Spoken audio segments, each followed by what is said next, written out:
अनुसूचित जाती जमातीच्या प्रवर्गातील समूहाचे आरक्षण संपविण्याचा निर्णय सर्वोच्च न्यायालयाने 15 दिवसापूर्वी दिलेला आहे।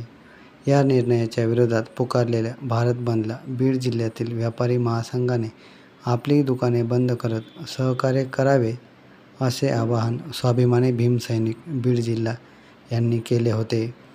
बीड शहरातील व्यापारी महासंघाने आज आपापली दुकाने बंद ठेवत भारत बंदला पाठिंबा दिला आहे।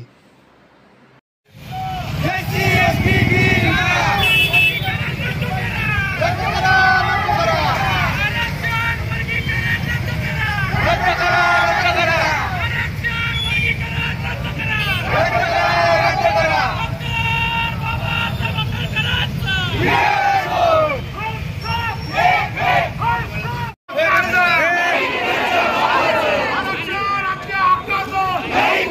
बाबासाहेब